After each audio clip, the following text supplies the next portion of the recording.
Assistant Director of the DSS, Dennis Amachree, joins me on the news at 7. For more, good to have you join us at this time. What do you make of the statement by the Director of Defense Media Operations that the terrorists and headers who are carrying out attacks in Nigeria are mostly foreigners?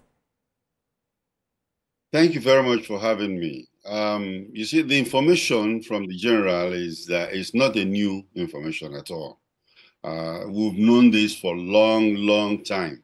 You know, ISWAP itself is not a Nigerian group, and they've been around, attacking our military and communities around the borders. So, yes, foreigners have come into this fight, and of course, they've complicated issues that has kept this fight for so long, more than 10 years now.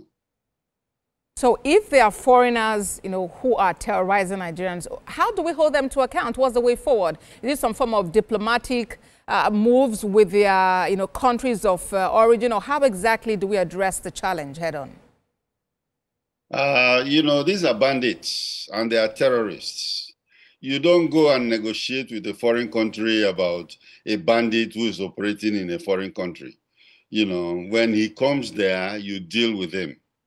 You don't go and tell his country, because he does not take orders from his own country either. So there are many things that the security agencies can do. And then, of course, the first thing is intelligence-led operation.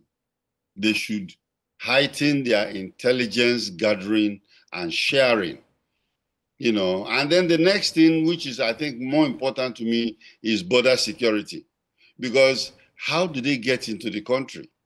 So if they are getting into the country and causing problems, then we have to get the other agencies that are responsible for borders to look at it, and make sure that we stop them from entering. And how do we do it? Because the immigration itself maybe don't have the capabilities. So if we have to monitor our borders, then of course, we have to leverage on technology. And if we leverage on technology, at least, the borders are very wide in Nigeria, coming from the Cameroon side and then Niger, Chad, Benin Republic.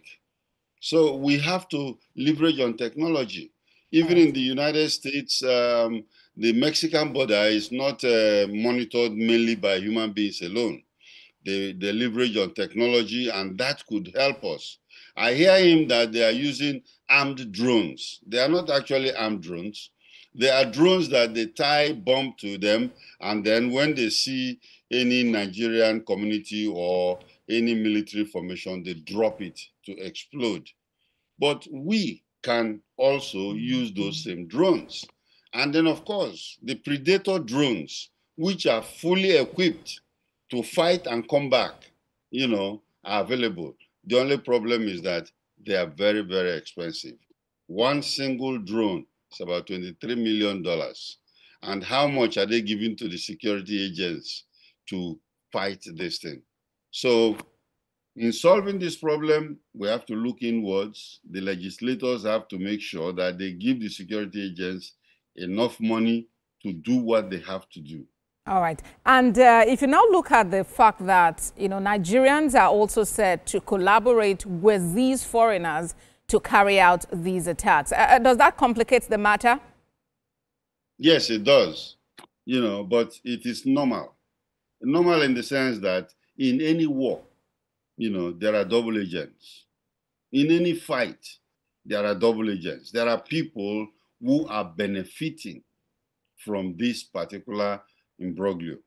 Think of the people who are selling fuel to them. Think of the people who are selling food to them. Remember, they're in the bush, so they must eat. They are not farming and eating. Somebody is going there and selling them food or supplying them food to eat.